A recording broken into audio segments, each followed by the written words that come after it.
Hello guys, in this video we will solve or prevent someone from searching for you via Instagram with your phone number. The method is very simple.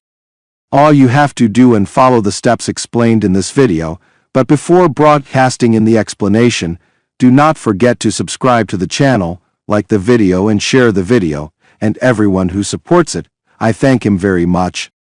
Now let's go to the hair. The first step, my friend, is to go to your Instagram account.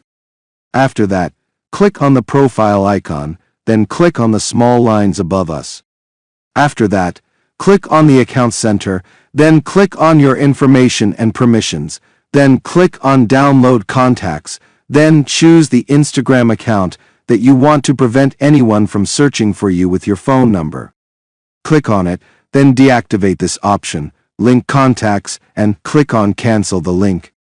Now, anyone who has your number can find your account via Instagram, but when you deactivate this feature, he will not be able to find your account via Instagram. This was the topic of today's video. I hope you liked it and benefited from any contacts. For any problems, not suggestions, write them in the comments, and we will meet in the next video, God willing.